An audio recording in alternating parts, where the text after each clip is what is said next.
Okay. So I would like to thank everybody for coming tonight to Sachem PTA Council's Meet the Candidate event. My name is Bevan Lannis. I am the current Sachem Council President. Tonight we have with us Jerry Brigham, who is the moderator from Suffolk Region PTA, and Vicki Algieri, who is the timekeeper, also from Suffolk Region PTA. We have our 5 candidates. We have Danielle Hassett, Sabrina Pickowitz, Meredith Bulkey, Vincent Reynolds, and Michael Isternia. Jerry, I'm going to turn everything over to you now. Okay. Thank you, Bevan.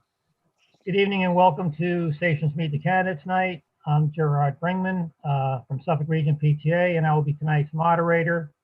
Also from Suffolk Region PTA will be our timekeeper, Vicki Algieri. Before we begin, I'd like to go over the process that will take place this evening. All questions were submitted by community members ahead of time to Suffolk Region PTA. As moderator, the specific questions and order in which they are asked is at my discretion, and I reviewed all in advance, modifying or editing similar questions to avoid redundancy. No additional questions will be allowed tonight. The chat feature will be turned off. Each candidate will be allowed 3 minutes to make an opening statement, remarks, where you can state your qualifications and reasons for running. When the 3 minutes are up, the timekeeper will ring a bell to signify that the sentence must be completed. Each candidate is given the opportunity to answer each question in 1 minute. When the minute is up, the timekeeper will ring a bell indicating the candidate must finish the sentence. No rebuttals are allowed during the question and answer period. You can do that during your closing remarks. Each candidate will be allowed 2 minutes to make a closing statement after the last question has been answered. And at this time, candidates can make rebuttals if they feel necessary.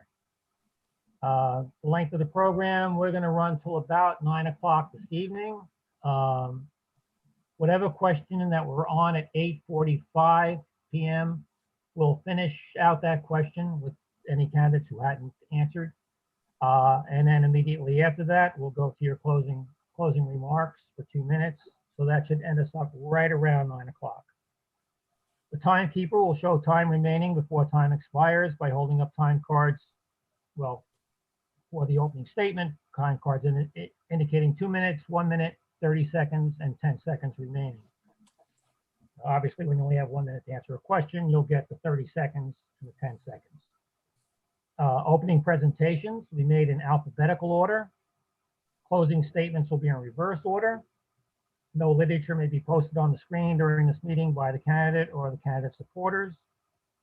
And at this time, I'd like to introduce our candidates that are in attendance tonight, which are all of the candidates. And that would be Ms. Danielle Hassett. Hello. Mr. Mike Isternia. Isternia, yeah. Isteria, I'm sorry. Isternia. Isternia, okay. Ms. Sabrina Pickowitz, Mr. Vincent Reynolds. Good evening, everybody. What's that? Nope, just said good evening. Oh, good evening. And Ms. Meredith Bulkey. Hi. All righty. So now we'll begin with the opening statements. And as we're going in alphabetical order, Ms. Hassett, you get to go first. Thank you. Well, I just want to thank you for having me tonight. I appreciate the opportunity. So a little about myself, some of my qualifications. I do have a background in public relations, specifically relating to public schools and education. But I am a funeral director and manager at my family's business, Maloney Funeral Homes. We've been serving our community for over 100 years. And this was one of the reasons I wanted to run, to give back to my community, like my father and grandfather before me. I have 4 children, ages 3 to 11. They are registered in Sachem, but they do attend Catholic school. And we wanted a faith-based education, smaller class sizes. However, because of that, I do feel that I provide a unique perspective, one that's more in line with the community as far as being a parent, and just wanting what's best for all children, not having any sort of set agenda just trying to do what's best for the children and the community. And happy to be here. So thank you. Okay, thank you, ma'am. Next up will be Mr. Cernia. Yes, thank you. Hello, good evening. Thank you to Bevan for organizing this and the Sachem PTL Council for hosting this forum and the opportunity to speak. As was mentioned, my name is Mike Icernia. I am a 50-plus year resident of the district, property owner and taxpayer. Most importantly, though, to the issue at hand, I do have 2 daughters. I have a 2013 graduate of Sachem North, and I do have a current 7th grader on an IEP right now at Samoset. I did attend Sachem schools, kindergarten through grade 12, during a very exciting time in the district. There was a lot of buildings being built. So I actually attended Waverly, Merrimack, Tamarack, Seneca, when it was a middle school, and then what is now the North Building. I am a proud 1981 graduate of Sachem High School. After Sachem, I did attend the SUNY Maritime College, where I earned a Bachelor of Engineering in Marine Mechanical Engineering. I did pass a Coast Guard exam and do hold, and currently still hold, an officer's license in the Coast Guard. At the same time, I was commissioned as an officer in the United States Naval Reserve. I served 8 years doing tours at the Philadelphia Naval Shipyard, the Gulfport Naval Base, Norfolk Naval Base. I was promoted twice. I was honorably discharged at the rank of lieutenant, and I am currently a life member of AMVETS. I also worked 9 years with the Grumman Aerospace Corporation, where I designed repairs to damaged F-14 Tomcat fighters. During that time, I had the good fortune to be able to earn my master's in business administration. I have an MBA from Dowling College. In 1994, I left Grumman and I went to Underwriters Laboratories in Melville, where I still work today, where I was for 11 years the facilities engineer in charge of the capital projects, improvements, and maintenance of a 300,000 square foot building, which included laboratories, office space, etc. I also was the sub-consultant coordinator to a contract we had with the New York City Transit Authority, administering a $25 million source inspection contract. And right now I'm the program manager of an engineering team that's dealing with standards changes. In 1994, I also did, at the same time as I started at UL, I began the night student program at Toro College, Jacobs D. Fuchsberg Law Center. In 1998, I did earn my Juris Doctorate. I am licensed to practice law in New York State and as well as the US Supreme Court. I do also run a small, I'll call it a boutique law practice, really basically for family and friends, dealing in real estate transactions, trusts, and estates. I do teach ethics and notary law at the Bar Association. So what I would say to you is I have 35 plus years as a private sector employee, and I obviously bring a very diverse skill set to bear. Prior to this election cycle, in 2007, 2008, I actually was on the Capital Projects Advisory Committee, I was the secretary of that committee. 2008 to 2010, I was the vice chairman of our Budget Advisory Committee. And of course, some of you obviously remember that from 2010 to 2015, I was a trustee on the Board of Education. My record is there, and I'm pretty sure I never missed a meeting. So anyone who wants to look up my voting record or my history of the decisions, that's all there. So again, just thank you for this opportunity. I don't see the time. Is the time being held up? Vicky was holding it up. We don't have that view then. Oh, you don't have. Hey, Vicky, you at least have the bell? Because I didn't hear the bell go off. I didn't either. I'm sorry. I don't think any of us have Vicky in the view. Hey, Vicky, are you muted or you? I am muted while I hold up the cards, but at the 30-second mark, I unmuted myself, or the 10-second mark. Yeah, Okay, but I don't see. Didn't hear a bell go off, so. And we don't see you in our views, so we can't see you holding the cards up. At the top of your screen, there's an arrow. If you push that arrow, you'll be able to see Vicky.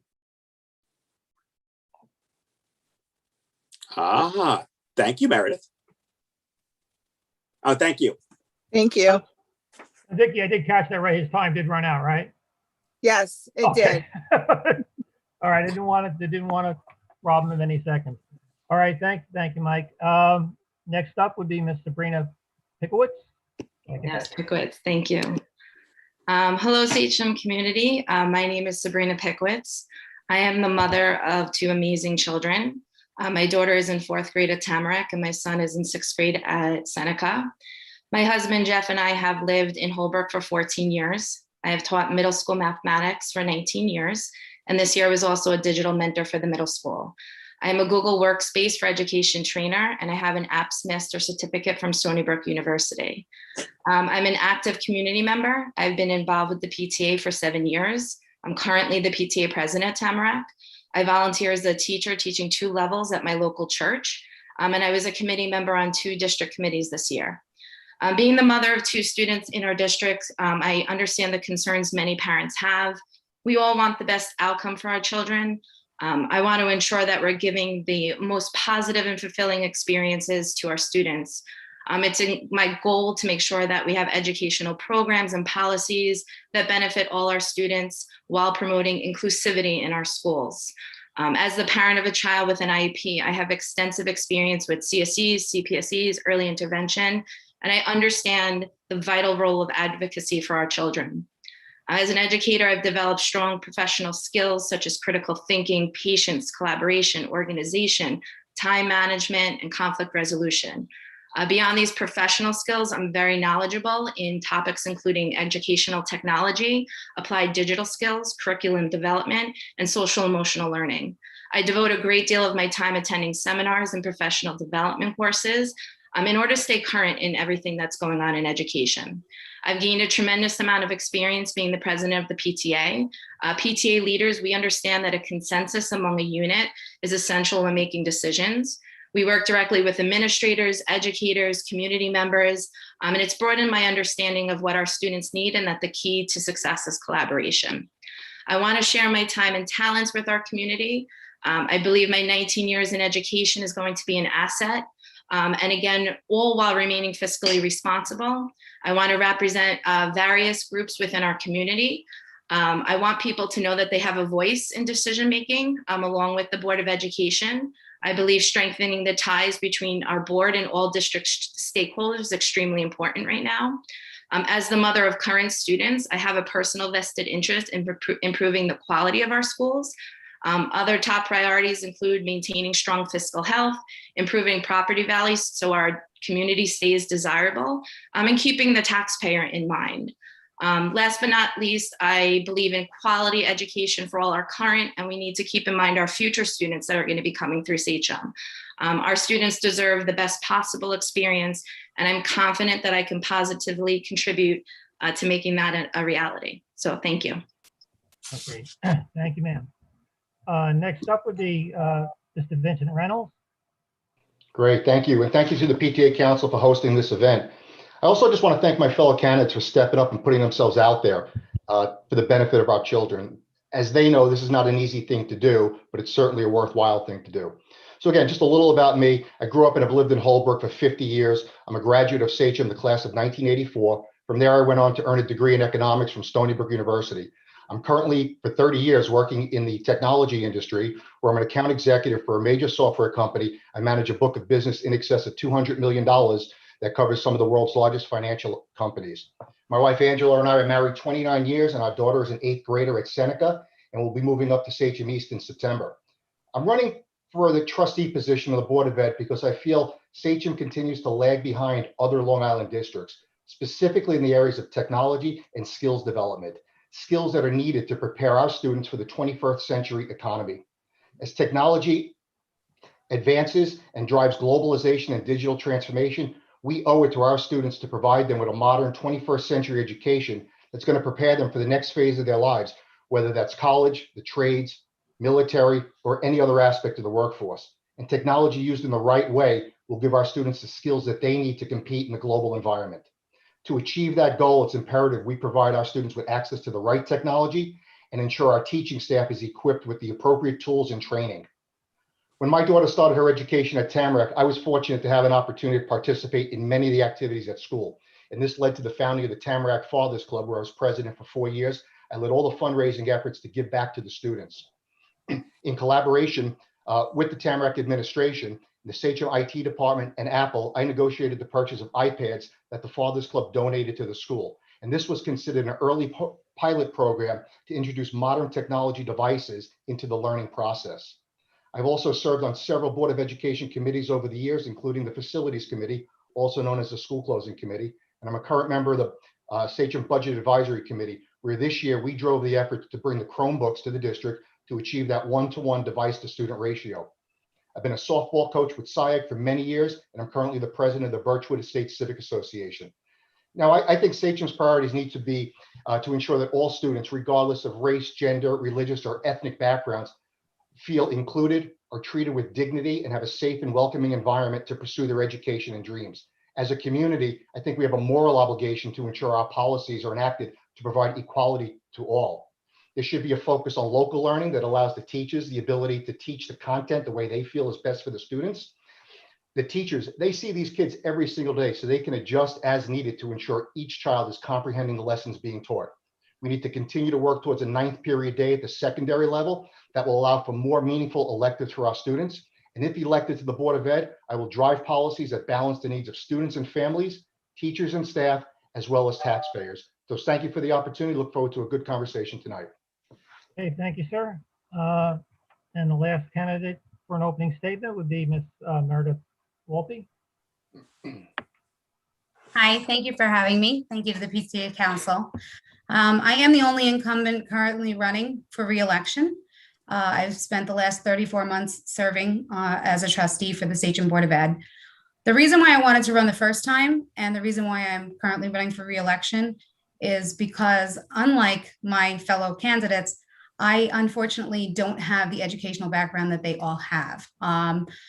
As a teenager, I dropped out of high school, and I thought that was the right option at the time, and I learned from that mistake, and I vowed to help all children, regardless of where they come from or what they do, to make sure that they get the perfect education. I've worked with the PTAs in Grundy, Seneca, Sachem North, and the PTA Council over my years here. I've lived here for 20 years. I've raised 3 children. 2 are at North, 1 already graduated from North. My husband's a lifelong Holbrook resident for over 50 years. And for me, it's all about the kids. We have a lot of diversity here in Sachem. We have children from every type of background that you could think of. And every single one of them is what matters. I try to always put all children first. I'm completely independent. I don't pander to any one particular group. I make sure that I am trying to be as fair as possible to all children. They all matter just the same to me. As I said, I think education is hugely important. I think if you make the children happy in a fiscally responsible way, then you will also have a wonderfully happy staff. I think Sachem can have it all. So for me, I think that just going out there and trying to make these things happen the right way is the best way. The decisions that we as a board make are not easy. A lot of people just send us emails, why'd you do that? What I'd love for people to understand is that we try our hardest every single day. Every single one of us gives so much of our time to try and make the right decisions for our Sachem children, not just for our sports kids, not just for our academics, but for everyone. My 3 children couldn't be more diverse. We have 2 IEPs within 3 children. We have sports, we have clubs, we have quiet and shy, we've got everything. And so that's where I come from. I want to make sure that everybody has every possible opportunity. I want to make sure that children really understand your education will take you to the next level. I've worked really hard to become successful. I am a sales manager at a very successful company, but I've really had to work because of the decisions that I made with my education. And that's why I feel like I just really want to be up there, putting my heart and soul into this for 3 more years. Thank you. Okay, thank you very much, ma'am. All righty, so the first question, we will go in the same order, and then we will then roll it back 1 candidate each time. All right, so the first question is going to be a combo question because there were 3 or 4 on this subject. And that would be, what are your feelings regarding current COVID-19 guidelines in schools as they stand going forward, as they stand now and going forward into the 21-22 school year? In other words, masks, quarantine requirements, mandatory testing, mandatory vaccines for students, on and on. And that would also extend not just to schools, but for extracurricular activities like the prom, senior trip, things of that nature. Alrighty, so we'll start that off with Ms. Hassett. Thank you. I am not in favor of testing the kids in school or in order to attend sports or any sort of extracurricular activity, including prom or anything like that. I think that the children are all in school, the same group of children, day in and day out. And if it's okay for them to be in school together and play sports on the field, there shouldn't be, testing is not needed for prom. As I know that they just approved vaccines for 12 and up. I know that the state is trying to mandate those things. I'm opposed to that as well. I would like to see some of these mandates rolled back, and I would really push for a return to normal, getting the kids in school and on the sports fields and in their clubs, and bridging the gap from where we missed last year into this current year. Okay, thank you, ma'am. Thank you. Mr. Sonia, you're next.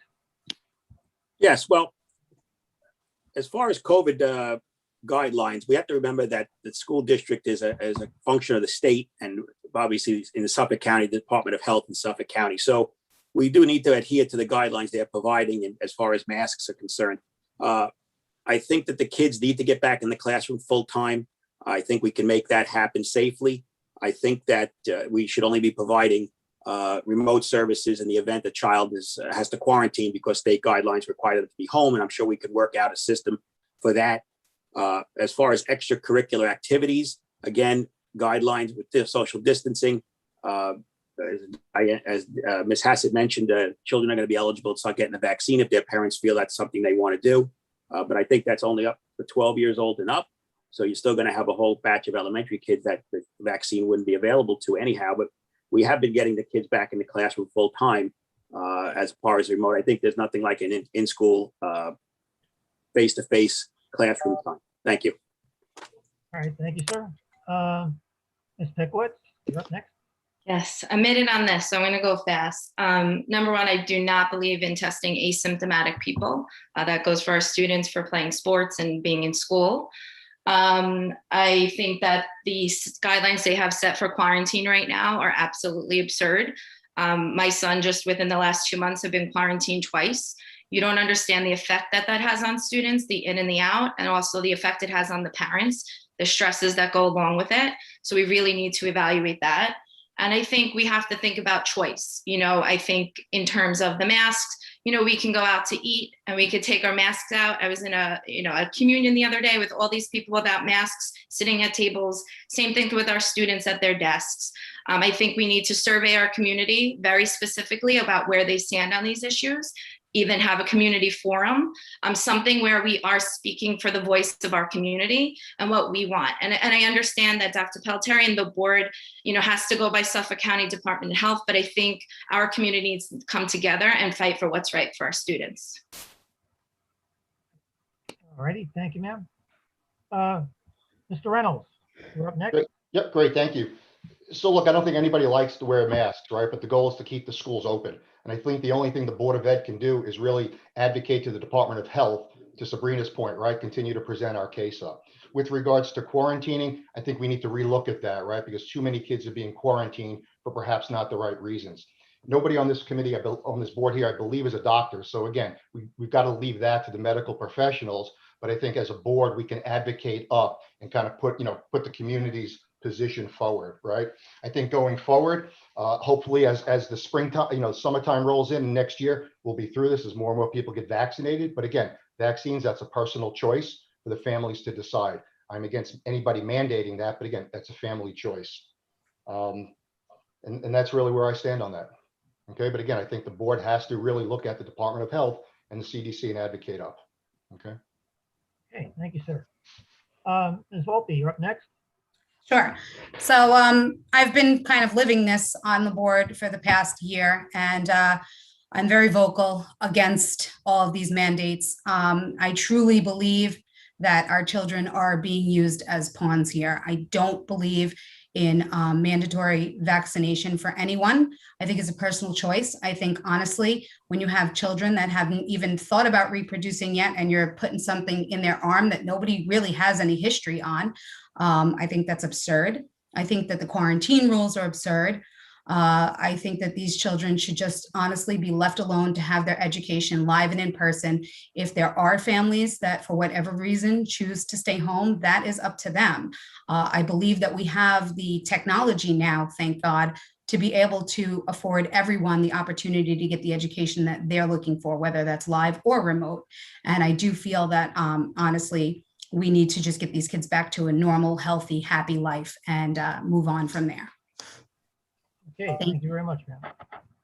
Okay, the next question. During the pandemic, our students' physical and mental wellness has suffered. If you're elected to the board, how do you plan on advocating to address this situation within the schools? And we're going to start with Mr. Cernia this round. Yes, thank you. As a parent of a seventh grader who I actually was on hybrid, I could see her, I don't want to say her disintegration in front of me, but it was very difficult not going to school every day. So I'm really glad to see the school district going to be putting together a summer program, try to get some intervention. We're going to move to a 9-period day, which I think is going to be very important for someone like Catherine, where she has an IEP and she's being pulled out, missing educational time again. I think that we need to, I know putting on some guidance counselors in the current budget at the elementary levels. Hopefully they'll be able to make some intervention if they see a child who might be drifting off. These are the kind of things, you need to be watching your kid. You need to be an advocate for your child, and the school district works together with you to help them get through this. The pandemic is something that's quite frankly unprecedented. I don't think we've ever seen it. As Meredith said, the board's been dealing with it now for the last 18 months, and it's something that no one could have ever possibly anticipated. All right, thank you, sir. Ms. Pickowicz, you're up next. I've seen it firsthand with my son, a kid who every year in elementary used to get off the bus crying that he didn't want school to end. And then this year, having to hear him every night about walking through his head, having to go to school with everything that's going on. He's excelled academically, but I definitely see a difference in him and his friends. I think that we have a wonderful social emotional learning program here in Sachem. Mr. John Chermonti does wonderful things with our students in Sachem, and I would like to tap into him and see what he could do. He did a program with the middle schoolers that I think that's probably one thing my son this year talks about often, where he got to talk with other kids, socialize, really kind of say their feelings. I think we definitely need to listen to our students, and I think tapping into those resources with the guidance counselors and social workers within our district to really get these kids, happy and wanting to come to school every single day. And if they're not there, then the academics, no matter what we do academically, it's not going to be worth it. So thank you. Thank you, ma'am. Next up would be Mr. Reynolds. Great, thank you. Again, I think as Mike and Sabrina had said, you witnessed it with your own child, right? My daughter's a drama kid at Seneca, and just the fact that they brought that back, you see the joy in her face and all the kids' faces that they're able to be with their friends and do a production this year. It's not a production that we're used to with a live show, but they're doing a phenomenal show that's going to be videotaped and live streamed. So I think we've got to continue that throughout the summer and figure out how we can engage these kids district-wide throughout the summer with programs. Right? We talked about the extra guidance counselors. As we get into September, continue to keep an eye on the kids and to continue to engage. And you know what? The reality is we probably got to talk about it. The kids should probably talk about what they're feeling amongst their peers, right? Let's bring it out in the open and talk through it. And I think that's the way we get through this. But again, the more we can do with the kids, I think the happier the kids are going to be, the better they're going to do with their grades. Okay, thank you very much, sir. Ms. Volpe, you're up next. Sure. So I think that we have to just keep advocating for these children. Mr. Ballone and Mr. Cuomo probably have a poster board with my picture on it that they throw darts at daily for all the times that I email them several times a day. that I Facebook message them, that I Facebook blog them. I really honestly feel that we just continue on the path that we're continuing on, where we advocate for these children. We ask for research. We ask for science-based decisions to be made for them. And of course, we did put things into place for the social and emotional well-being. I think Sachem probably does a better job than any other school district with social and emotional. I think the programs that we have are envious to most, and people do learn from us. I think just doubling down on those, and you know, if you really double down on the social and emotional, I feel like the education will follow. I feel like you have to take care of these children emotionally first, and then let the educational piece follow. Thank you. Okay, thank you, ma'am. Okay, for the next question, this is a combo. Oh, I didn't answer. I didn't answer that one. Oh, I'm sorry, ma'am. That's okay. All right, Miss Hassett. All right. So I agree. I think advocating for the children and a return to normal will help bring about positive social and emotional growth and progress in the children. I think extra or more guidance counselors for the children to talk to frequently will also help. But I do think that the effects from the pandemic and on their social and emotional and overall mental health we'll be seeing for quite a while. And I don't think that we've fully seen that yet. But hopefully, as I'm sure everyone hopes as a parent, as the more we return to normal, the more the children will be okay. Good. All right. Thank you very much, man. Again, my apologies. That's okay. Trying to get used to like rotating the first person, last person. Okay, so question number 3 will be a combo question. There were probably a half dozen questions asked about the teachers union involvement in this particular election. And I don't want to pick out any one of those particular questions. So I just want to put a general question out there for you for what your opinion or your feelings are regarding the teachers union involvement in the school board election. And on this round, we'll start with Ms. Pickowitz. Hi. So everybody knows here that I am endorsed by the SCTA. I had reached out to them to start dialogue. I think that it's important that we constantly are in communication and collaboration with all our stakeholders. Our teachers are in the classroom with our students, and I know sometimes as a teacher, our voices aren't heard by people up top, our admin, our board sometimes. And I think that having that open communication, that collaboration, that transparency is extremely important. Just to put that out there, I am endorsed. This is not a control. I'm in nobody's pocket. I am an independent thinker. Those who know me, I'm very strong-willed, and I'm a huge advocate for children. I just want to make sure that our parents, our students, our teachers, everybody who is involved in this community, that we are Sachem, that we are including all those voices. I'm also endorsed by Long Island Opt Out, who sees my wanting whole child education. And I just want the communication, and I want us to all be working together for our children. Okay, thank you very much. Mr. Reynolds, you're up next. Great. So again, in my business in the private sector, if we don't collaborate with people, nothing gets done. It's no different here, right? These teachers. It's the union are the teachers. These are the people that we trust to educate our kids. We literally trust the lives of our children with them. Okay, so now for somebody to say, "Hey, I don't trust their judgment by endorsing somebody," that doesn't really make sense to me, right? So we're trusting these people to educate our kids. Okay, they're a major stakeholder. So again, we've got multiple stakeholders, the teachers being one of them, the students and families, as well as the taxpayer. We need all parties involved to collaborate in order to move this district forward. If we do not look to engage with the teachers, we are missing an opportunity to accelerate and move this district forward. Okay, so again, I'm supported by the teachers union. To Sabrina's point, I'm an independent thinker. I'm a pretty straight shooting guy. And again, but respect for everybody. Okay. Okay, thank you very much, sir. Ms. Volpe, you're up next. So for me, I think that Sachem honestly has some of the best teachers in the world. I am a huge teacher advocate, but I also feel that the teachers union needs to take a step back. I feel that as an independent, it is very hard to run a campaign when you have an entire union backing people. Their signs are huge. They have so much money. This running for this board of ed, running for this position, this volunteer position, this campaign takes a lot of your own personal money. And if you're blessed enough to have people give you some donations, that's great.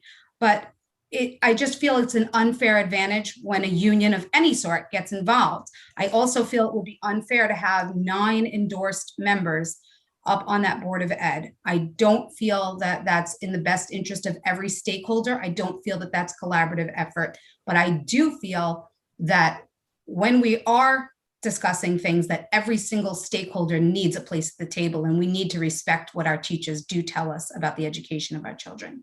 Thank you. Okay, thank you very much, ma'am. Ms. Hazard, you're up next. Thank you. I am not endorsed by the union. I did not reach out to them. I just wanted to be here for the children, independent voice, and be here for the community. I do think it's important, as many of them have already said, to work with everyone, teachers, administration, parents. Everyone does need to work together. We already have some union endorsed members on the board, so I do feel that it would be beneficial to have some independent voices on the board as well. Okay, thank you, ma'am. Mr. Sarnier, next.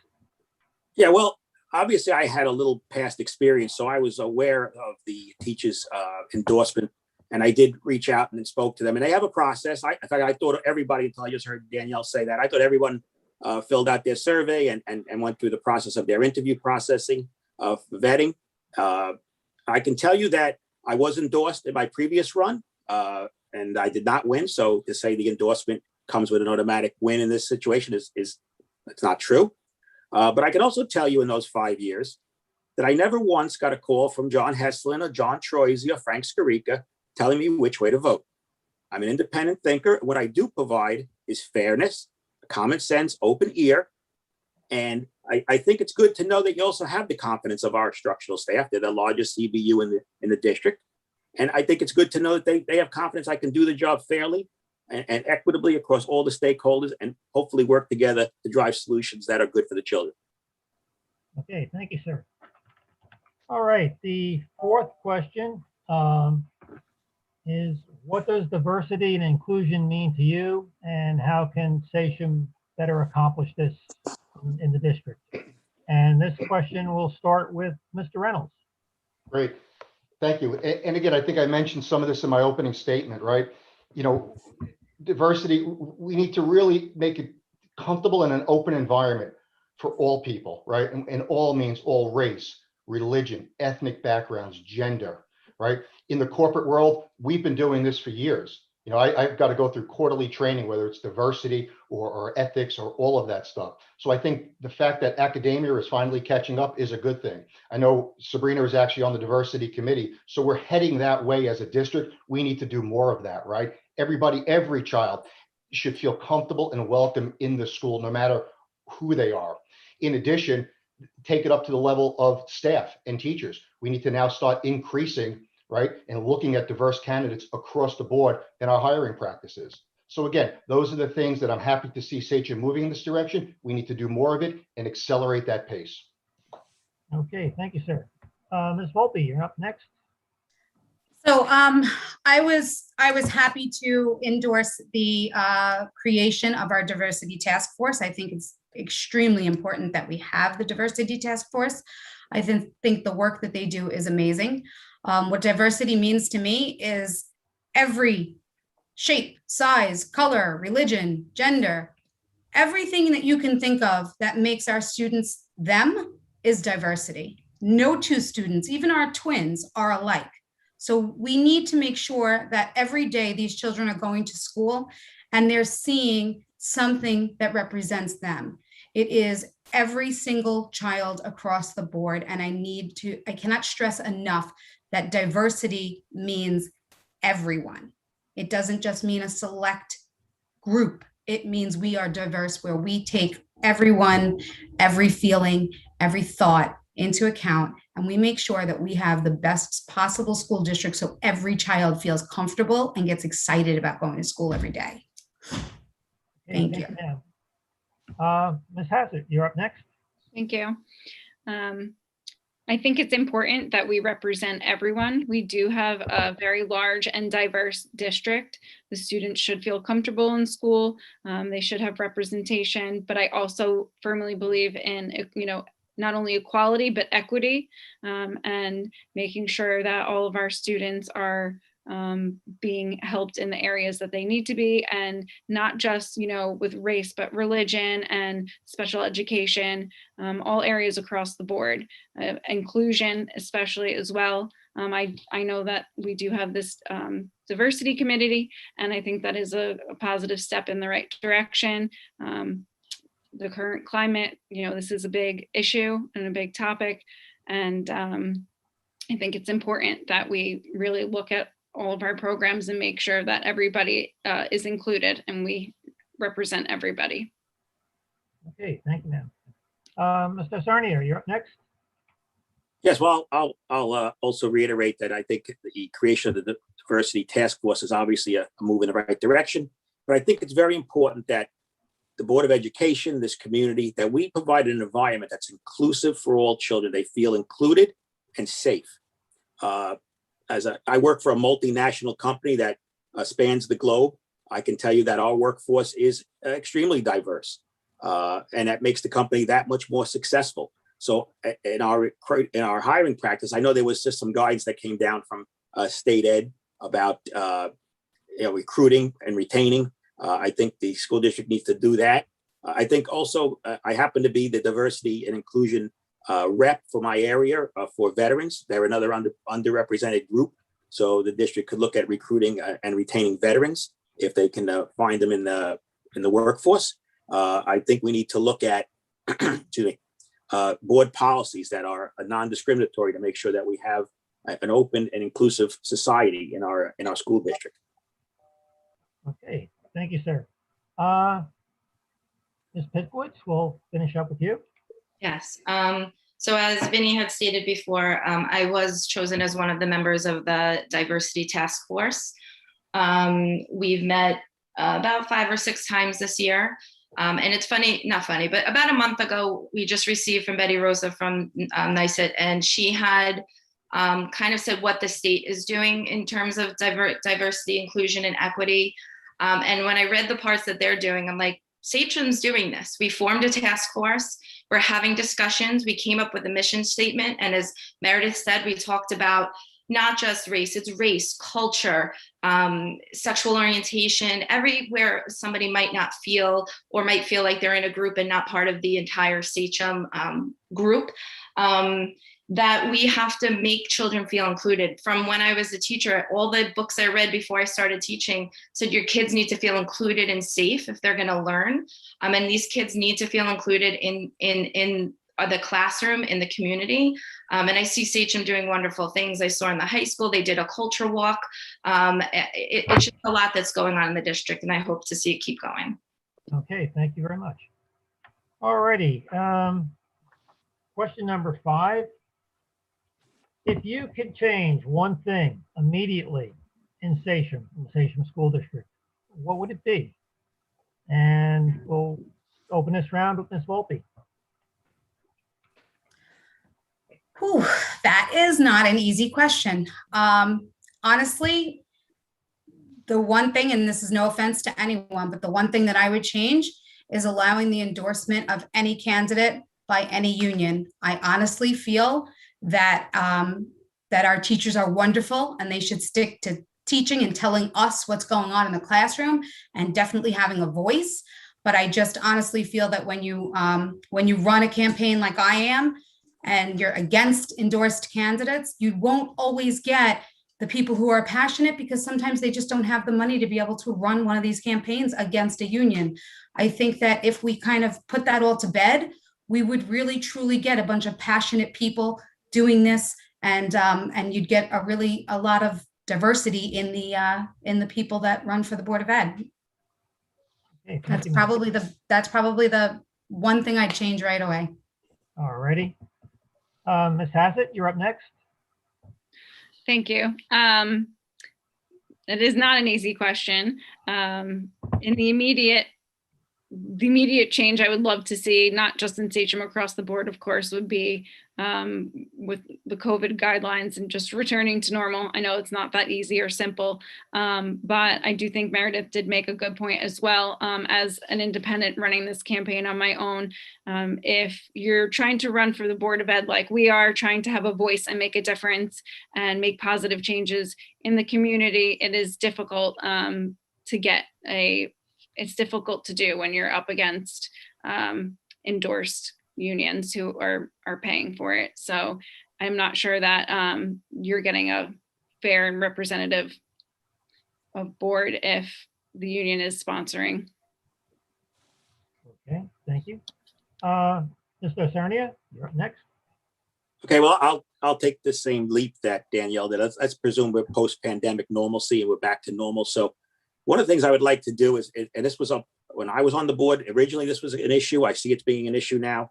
I would like to establish a working group between the administration, the board, community members, the SCTA, put a working group together and let's figure out what right class sizes should be for our kids, especially given the fact we had such educational loss over the last, I guess, 18 months or so, that we should put together a system, a collaborative system, and figure out what those numbers should be, get those class sizes down, and this way our kids get a better educational experience.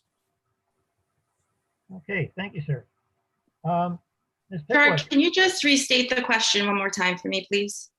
Okay, if you had the power to change one thing immediately in Sachem, in the district, what would it be? Okay, so I'm going to go with the opportunities for the kids. I know it's brought up at the last board meeting that they want to talk about the 9-period day.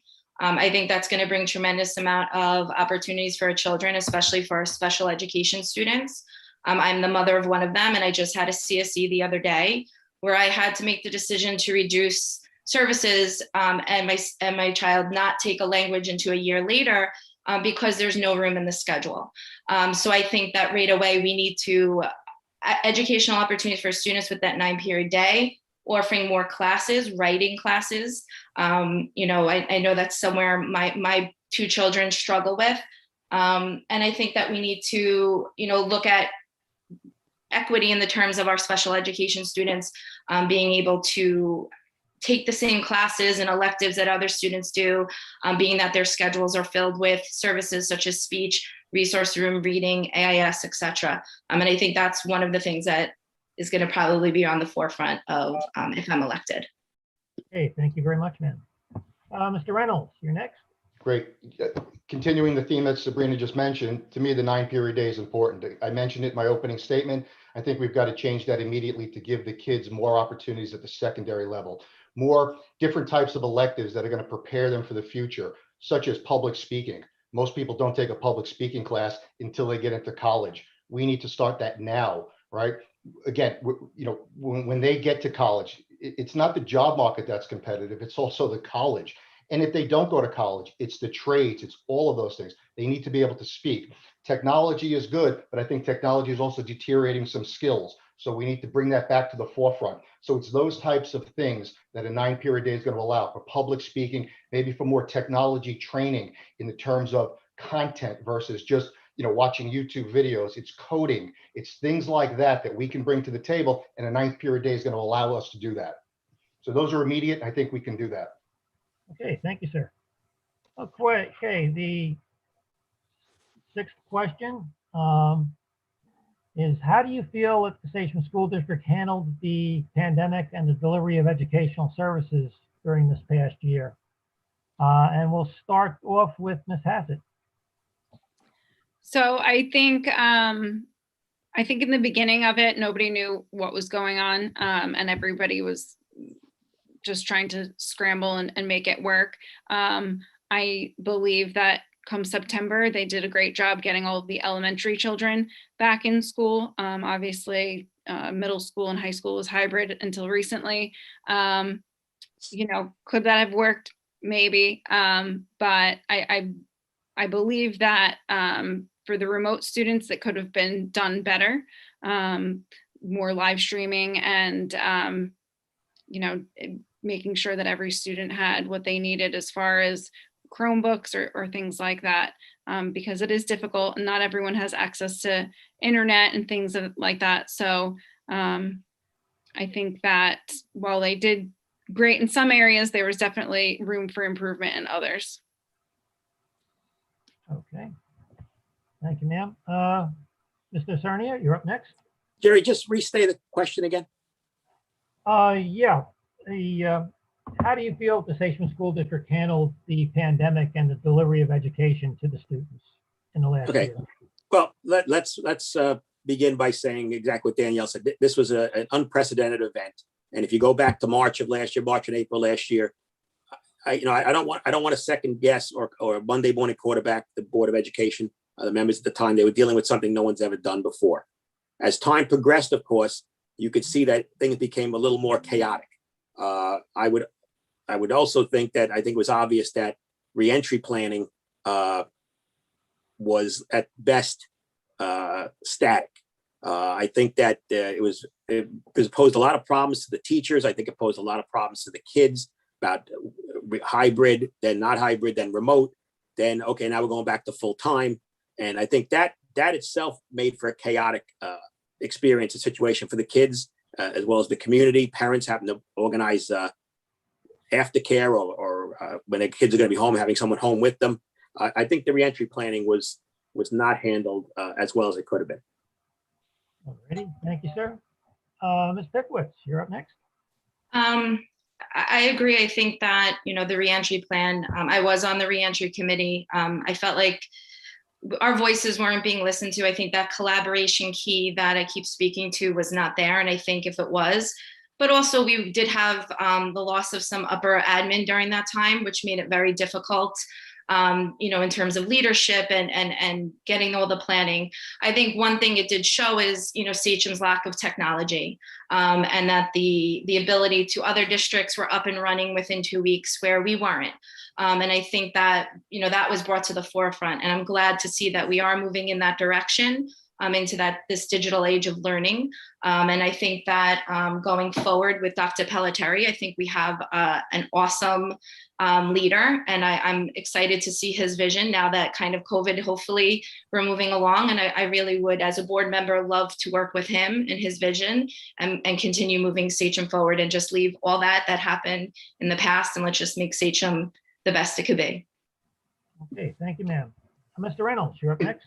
Great, thank you. Yeah, as Mike said, let's put March, April, May, and June aside because I think everybody in the world got caught flat-footed by this, right? It's really the re-entry plan. And as Sabrina pointed out, we lost our top administration and 2 other officials at the height of that, right? So we were literally a rudderless ship. I think we did what we could with what we had, okay? I will give kudos to Dr. Pelletieri for coming forward with the remote academy. I think they started to put things in place. The fact that we did not have the technology infrastructure to support a remote learning, right? That again, we're on the right track there. So I think going forward, that should be, if this happens again, we're in a better position. But again, you have to look and say, why did our leadership leave? Okay, we've got a gold nugget there with Dr. Pelletieri. We've got to do everything as a board to keep him and to work with him to make sure that we can help him drive his vision forward for this district. Okay, thank you, sir. Ms. Volpe? So, of course, they say hindsight is 20/20, and we wouldn't be anything if we didn't learn from our mistakes. We did make some mistakes upon reentry, but it was a hectic time.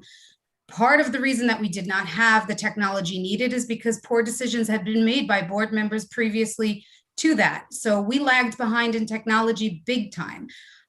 Because of that forced us to re-enter a little bit differently than most.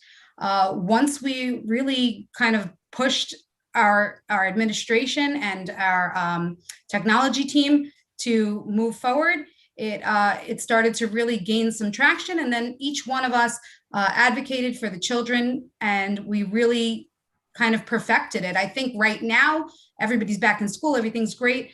But, obviously we learned from our mistakes. But I will say that every person in this district worked their butt off from that time until now. And I have the utmost respect for every single teacher, admin, employee, and student, honestly. Okay, thank you very much, ma'am. All right, the next question, the seventh question. This is a combo question because there's two that were very similar. What is your ability and their history of knowledge enforcing regulations and state education department laws? And what is your commitment to keeping informed on all laws and regulations and enforcing them? All righty, so, and this one we'll start with Mike Esternia. Yeah, Jerry, I'm not sure I caught the second part of the question. What is your commitment to keeping informed on all laws and regulations and enforcing them? And the Okay, first well, part was, what is your ability and history of knowledge enforcing regulations and SED laws? Well, obviously, I happen to be a lawyer, so that makes the question a little apropos. When I was on the board previously, I belonged to the school law and educational law committees of the Suffolk County Bar Association. I took CLE credits, which is continuing legal education credits, at the school law symposium that they have every year. It's a day-long seminar dedicated to changes and upgrades to the SED laws. Of course, you deal with Ingram and Smith, who is the board counsel all the time. So I'm very familiar with the 320s and very familiar with school finance. I'm very familiar with school election laws. So to me, I come with it a little more as a professional attorney than just a normal board member. But certainly, I have the ability to take those courses and maintain my credentials, if you want to call it that, in school law, finance, school law, education, and things like that. Okay, thank you, sir. Ms. Sikowitz, you're up next. Okay. Can you just repeat the first? I heard the first part. What is your ability and or history of knowledge enforcing regulations and state education department laws? Okay, so I mean, again, I am in education. I am familiar. I'm not going to sit here and say that I'm familiar with all state education laws. I think that there is a learning curve. I have never sat on the board. And I think that that's something that is going to be something that through training and taking courses that anyone who knows me knows that when I devote myself, I put myself full in. I'd be taking whatever classes and courses and trainings. So this is definitely one area of which I would have to work at in terms of understanding the laws going forward. And I know that as a new board member, I will quickly learn this going forward. So thank you. Okay, thank you, ma'am. Mr. Reynolds, you're up next. Great. Yep. You know, history with this subject matter, it's not where I focused the last 30 years of my career. But again, going forward, it's something we're going to have, if elected, we'll quickly learn, right? We'll go through the trainings, we'll do what we need to do to get ourselves familiar with that. It's never too late to learn. Your whole life, you're learning and, you know, new things and new challenges, and this is going to be one of them here. Quick story. My father was a banker his whole life, went to law school in his 50s and became an attorney. Okay, so it's not impossible. You can do it, and I take that very serious. So that's my guiding principle. We'll jump in and we'll learn and we'll do the right thing. Okay, thank you, sir. Ms. Volpe, you're up next.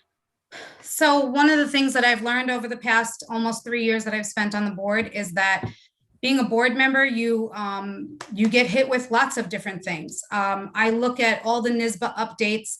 I went to obviously my board training, but I am a sales manager with a GED. I am not a lawyer. So I look to our experts. I look for the advice of our counsel. Anything that has anything to do with law, I don't try to interpret on my own. I look to our counsel, Chris Clayton, and I always ask a million questions. He's probably sick of how many questions I ask, just simply because unlike some people, I just don't know the ins and outs of every detail. And I can't make a decision until I am educated on what we're looking at. So I do ask an exorbitant amount of questions to our counsel when it has anything to do with law. Okay, thank you, ma'am. Ms. Hazzard? So I have never sat on the board before, so I don't have a history in enforcing education laws. But there will be a learning curve, but I am committed to doing all that I need to do, taking classes or courses to educate myself if elected. I do need to take law courses regularly to maintain my license as a funeral director, so that is something I'm familiar with and would not be an issue for me to do. And I just think that it's something that I will need to be, on the board and get the experience and make the decisions and research and get all the knowledge that will be required to make the proper decisions at that time. Okay, thank you. All right, the next question we have, if a fellow board member makes a public statement or performs an action that you find offensive or that others in the community may find offensive, how would you handle it? And we'll start with Ms. Pickowitz. I think that, in that situation, I think that we have to maintain a level of professionalism. If there is something that I disagree with, I don't believe in a public forum speaking about certain things in terms of, I don't want to embarrass anyone, I want to disrespect anyone. But I do believe that there would be a conversation going forward with that person. And if it is something that is extreme, again, we're talking a hypothetical situation. That I would put out my thoughts and opinion, and especially if it's not one of the board. We are a cohesive unit. All of us are going to be one of 9. We all have our own thoughts, opinions on certain matters, and I think some people get very passionate about topics at times. And I just think that listening to everybody's thoughts and opinions, even if it is something that's not rational or something that's over the deep end or something that's not appropriate. I just think maintaining a level of professionalism is important. Okay, thank you, ma'am. Mr. Reynolds. Can you just repeat the question again real quick? Yeah. If a fellow board member makes a public statement or performs an action that you find offensive or that others in the community may find offensive, how would you handle it? Okay, yeah. Again, that's got to be a private matter. If we're a board and it's board business, you've got to address that privately. We're not going to publicly shame anybody.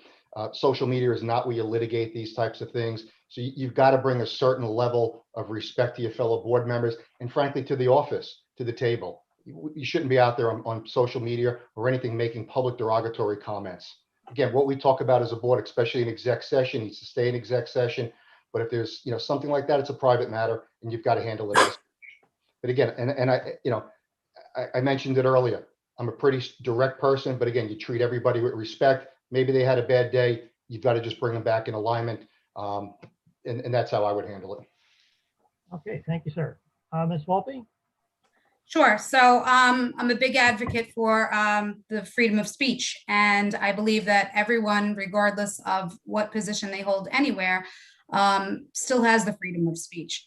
Of course, that doesn't give you the freedom to be a jerk. So if you run out and say things that are truly disgusting, that's not right. But I believe that as a board member, it's not my position to reprimand any other board member. I believe that their freedom of speech is their freedom of speech. If they said something that offended me, I may pull them aside and speak with them privately and point out why it offended me.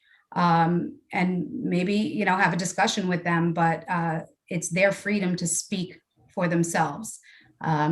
Of course, if they said it as in a statement representing the board, then that wouldn't be correct and we would have to take action that way. But any member of the board is still free to speak publicly on their own behalf. Okay, thank you, ma'am. Ms. Hassett, you'd be up next. Thanks. If anybody said anything publicly that offended me, I think I would take care of it privately if I felt the need to say something. If it was something that encompassed the entire board, I'm sure that it would be talked about privately. I would not rebuttal publicly if I had an issue in business and in professionalism. There's a certain way to handle things like that, and I believe it would be a private matter. Okay, thank you, ma'am. And we'll finish up with Mr. Cernia. Well, you have to recognize that although you are a public official on the board, you are a private citizen and you are entitled to your private opinions, your private First Amendment rights. You do have to, it's not clear in the question whether or not the statement or the act was made to be, it was deemed to be an action of the board. The person put it out as an action of the board. Then we'd have to look at that, or if it had, or if the action was so offensive and had some nexus to their function as a public official on the school board, then the school board may have to take some action against them. But if it's just a private statement, it's clearly not related to their board activities. And it's just something that they said that I happen to find offensive, someone else finds offensive. You really couldn't take that as long as it's clearly not an act of the board. If it's against me personally, I might talk to the person privately. But again, as long as there's no nexus to the board or our activities of board members, or in no way was it made to reflect the actions of the board, that's their private business. Okay, thank you, sir. All righty. The next question will be one that's asked at virtually every Meet the Candidate night, so it should come as no surprise. And this would be, please explain why you support or do not support this year's budget. And we'll start with Mr. Reynolds. Well, as a member of the Budget Advisory Committee, I had firsthand, knowledge into all the line items of the budget. So I came out publicly and supported the budget this year. When you look at that budget, there are a lot of fixed costs in that. So there are a lot of things that you cannot change. However, there is some flexibility in this budget. I think Mr. O'Keefe and his team do a phenomenal job to put this district on the track we need to get to. But if anybody saw my presentation to the board on April 20th, I also said for next year, the Budget Advisory Committee would like to look at a couple of things, right? We would like to look at expenses. Just because we budget something, let's say for $100,000, let's not go out with 102 or 103. Why can't we do it for 98 or 95? We need to build efficiencies into the system. In addition, we also need to look at areas to spread out some of the dollars that are used for student activities equitably across all students. We've got some heavily weighted areas. We've got to move those over and then start introducing more STEAM related activities. So those are my public comments. I came out, supported the budget, and those are the things I asked the board and the administration to look at for next year in order to be more fiscally responsible. Okay, thank you, sir.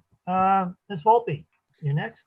So obviously I support the budget. I voted to support it publicly. And as I have done in the past few years, I think that Mr. O'Keefe has done a phenomenal job in his time here. He's taken us from $16,000 in reserves to over $40 million in reserves. He's done that all while making capital improvements, all while helping to make improvements for every child. We've really come a long way. We still have a long way to go, but we've come a long way. So I definitely support our budget. I do believe that we can sit and look at certain items and see if we can find a better way to handle certain things. But I really think that we did give some of our administrators some pretty decent raises, and that's really just to keep them in the game. We don't want a revolving door when it comes to administration. We're the second largest school district on Long Island, and we're in the bottom third of pay. That doesn't equate. And I feel like everybody needs to understand that sometimes, the budget costs are fixed and you can't really do much about most of it. All righty, Ms. Hassett. So I generally do support the budget vote. I have worked, when I was working public relations, I was working on the school budgets. So I have a little bit more knowledge than maybe a regular community member. So I do understand that there are fixed costs and associated. That being said, I do support it, but I do believe that there are efficiencies and ways to save, and there are different areas that we can look at and see maybe next year how we can put those into effect. Okay, thank you, ma'am. Mr. Cernia? Yes, well, I do absolutely support the budget. It is tax cap compliant. I don't know if anyone else mentioned that, so it's tax cap compliant. And when I normally look at the budget, I look at a few things first right off the top. You look at our current budget of $333 million and the proposed budget $340 million. So as Mr. O'Keefe mentioned, that's about 2.1%, not something I would not expect to see. And the difference is about $6.9 million. And normally what I do the first thing I look at is look at some of the codes that we don't have any control over, like the TRS contribution, ERS contribution. Those are just bills we get from the state. And if you look at those codes, the 910 code, the 920 code, 930 code, you're going to see that about $3.5 million of that $6.9 million, $7 million, half of that are just bill increases that we get from the state. So right there, you know your budget's going to go up at least $3.5 million. And then you have benefits going up. You have benefits and also contractual obligations, another $2.5 million. So most of the increase are just fixed costs, as I think maybe Vinny mentioned, that there are very few areas that are discretionary. And then you see the other increases in tech that they want to spend, and the nurses, the groundskeepers, and the custodians. These are all good things for the district, and certainly it's something we can afford under the current circumstances. Okay, thank you, sir. Ms. Pickowicz, you're up next. Yes, I absolutely 100% support this year's budget. I've been in education for 19 years, and I sit through 19 years of budget presentations in my district. And probably within the last 6 years, either watching or bouncing from, especially this year on Wednesdays, I go from watching Bayshores to watching Sachems. I remember the days of 5% increases, you tax and, spend, and we are compliant with the tax cap. Mr. O'Keefe, I'm going to, kudos to him again. Everybody has brought him up. He has done a phenomenal job with keeping us within that tax cap, and the average among the last 5 years has been pretty similar. We do understand that there's fixed costs within that budget, that if you vote no to a budget, that's not going to change. And many of the things that will change are the things that directly affect our students. I think that there are things next year that we can look at going forward. But I think that this is a budget that definitely should be supported. Okay, thank you very much. All righty. I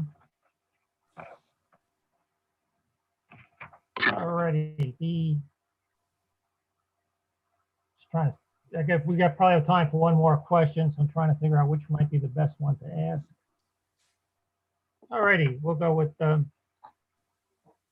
what is your relationship to the other members of the Board of Education? How well do you know them, and how much will they influence you? I think that's the question.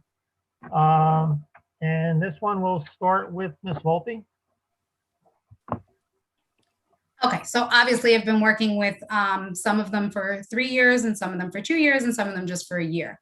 I do tend to have a good working relationship with all of our board members. That's not to say that all of our personalities meld and match all the time. I'm sure if you watched a board meeting ever, you've seen that we don't always have the same opinions about everything, and that's okay. You want a diverse board. You don't want a bunch of robots that just continue to vote the way that they vote. In the past, unfortunately, I think that some of the board presidents were able to influence people's decisions. For me, I always vote for what's right for our students. I don't care about anything else in my voting. I want to make sure that I am always being responsible to our students while being fiscally responsible. So no, there are no other board members that could ever influence me in any way, though I will give kudos to Laura Slattery, who's no longer going to be with us, but she was my mentor throughout my time on the board. Okay, thank you very much, ma'am. All right, we'll go to Ms. Hassett. So I don't have any personal relationship with anyone on the board. I've met most of them right here for the first time. But if elected, I'm sure that we will all have a good working relationship, and hopefully a good personal relationship as well.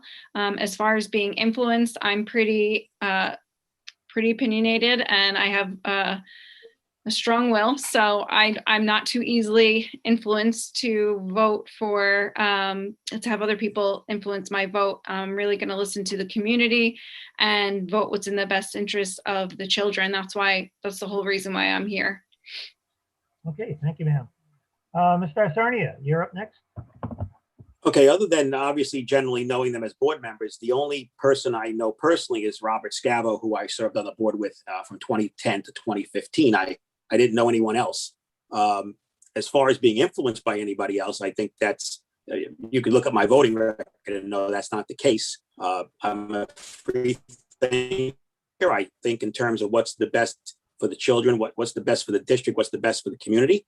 And I apply that diverse skill set that I have, and I try to apply common sense and some logic to it. And that's a typical manner of working on the board when I was there before. And I'm certainly going to apply the same MO when I'm on the board again, hopefully. Okay, thank you, sir. Ms. Pickowitz, you're up next. So Mark, majority of any of the relationships I have with the board member, it's through emails or contacts when specific topics come up. There are board members who I know from the community, the Tamarack community, whether their niece or nephew is in school with my son or my daughter. People who I have advocated with in terms of high stakes testing. There are people on the board who are in support of that I've had conversations with.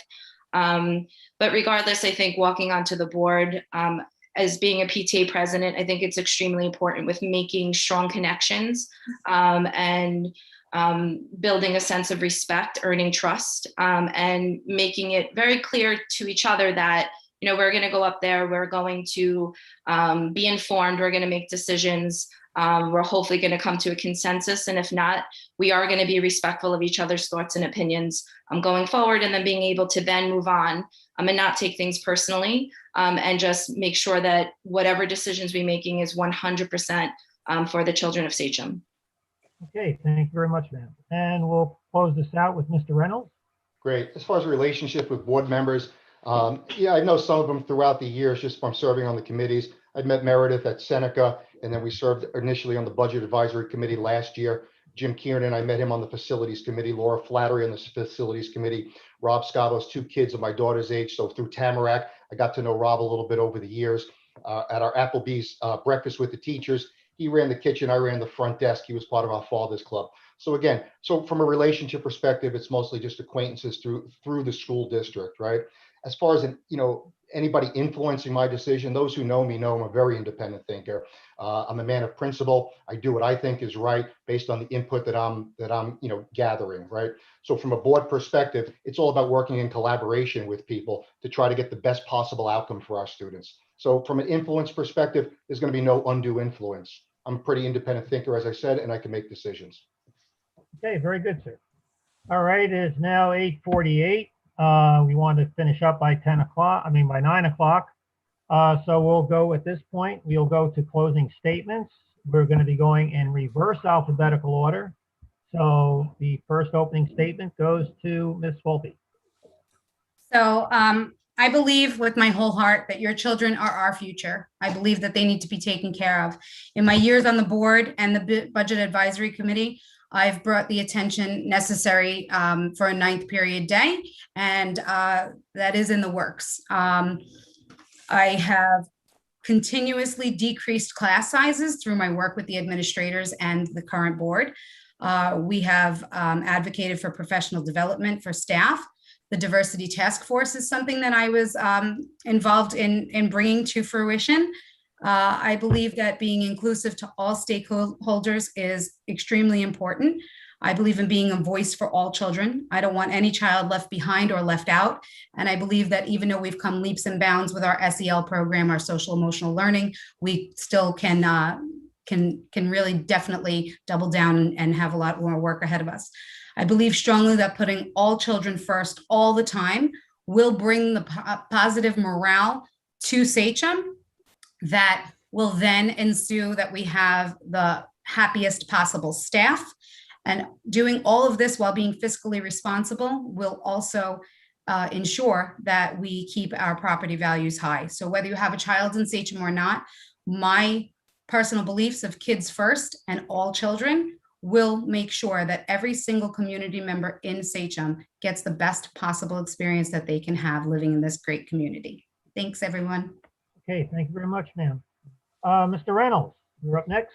Great. So as I mentioned in my opening comments, if elected to the board, my goal would really be to enact policies that balance the needs of students and families, teachers and staff, as well as taxpayers. The questions that need to be asked around these policies are, what's the benefit to the students? How will the teachers and the administration carry out that policy, and what training do they need? And then what's the impact to the taxpayer? There needs to be open and honest communication with all stakeholders. I believe parents need to be in partnership with the school and the teachers. And the key here is transparency and communication. By gathering input from the community, The board and the administration then have the ability to enact positive change. My 30 years in the private sector makes me uniquely qualified for a position on this board. I bring a common sense approach to situations and work objectively and collaboratively to make sound judgments and business decisions that achieve positive outcomes. In order to ensure our students are receiving the quality education they're entitled to, we need a board that's committed to an open and honest dialogue with stakeholders. If we're not engaged with all stakeholder groups, we will not have balance and our students' educational experience will suffer.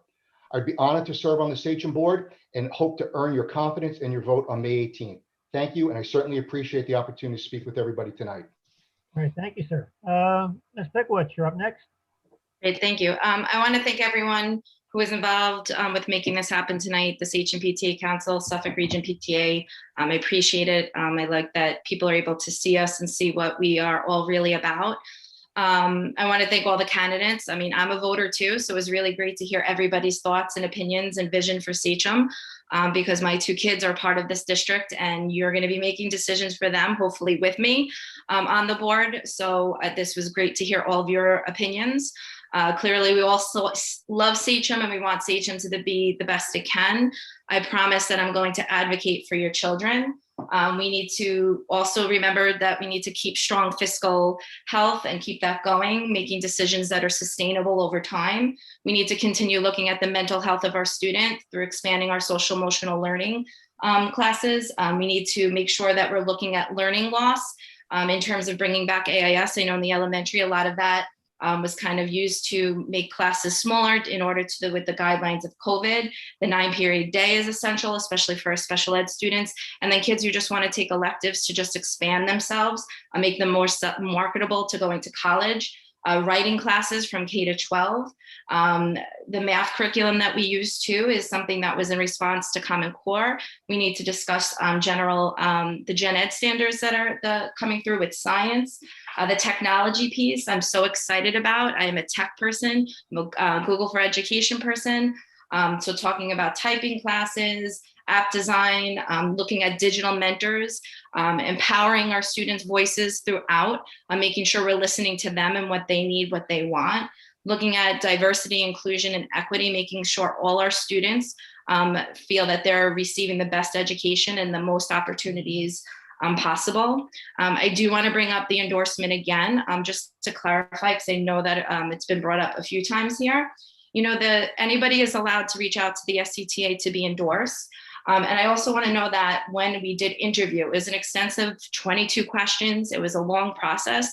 I'm proud of it because the people that were sitting on that interview committee were not just teachers and part of a union. They're teachers who have kids in this district. So they are stakeholders just as much as I am. And they do believe in me and that the vision that I have for Sachem and the advocacy that I have for our children. Sorry. No, it's okay. Sorry, I can't see you. I don't might. No, so I just kept talking. That's quite all right. I know we got one more speaker to go, but I do want to thank all of you for being respectful for the time limitations. I don't know how many of these meet the candidate nights where people just drone on and you can't shut them off. And I mean, you guys have been fantastic. And I didn't forget you, Danielle. We'll close this out with Ms. Hassett's closing statement. Thank you. What about me? We got Mike first. There you go, next? Mike. Sorry about that. That's okay. Am I next or yeah, I'm next, right? Yep. Okay. So thank you, Jerry and Bevan and Vicky. Thank you to the Sachem PTA Council for hosting this event. I think it was a great discussion regarding a lot of the issues that are facing the district as we move to the 21 and 22 school year and obviously the years beyond. I hope I was able to relay my common sense approach to things. We're all in this together.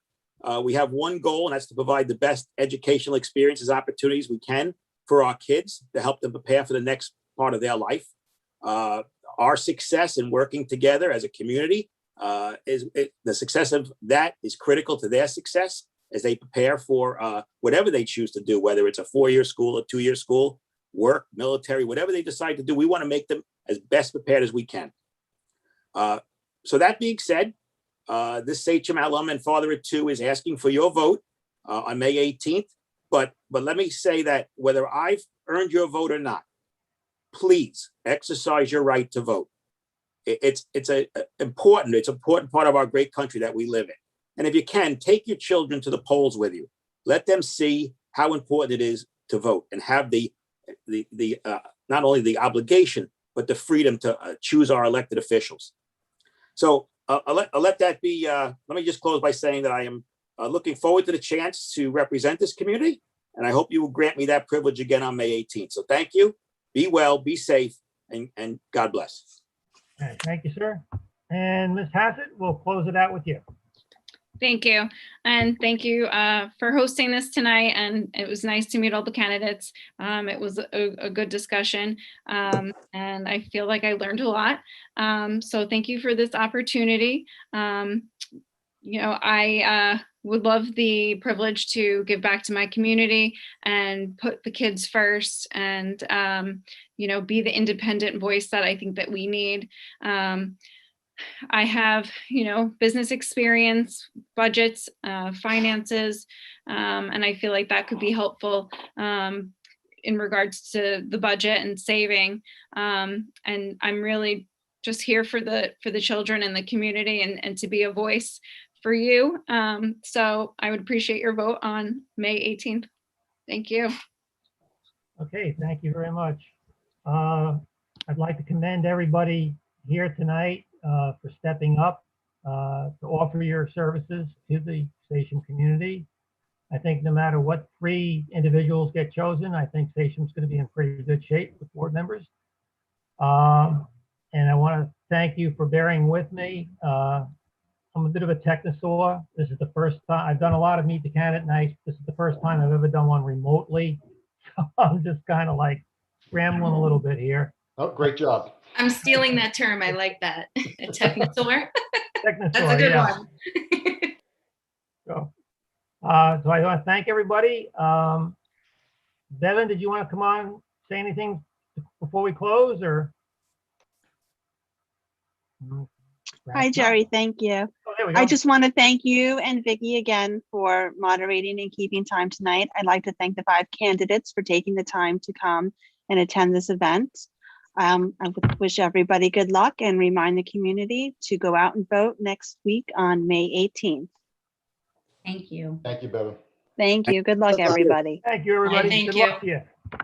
Good luck, everybody. Bye. Thank you. Thank you. Good luck.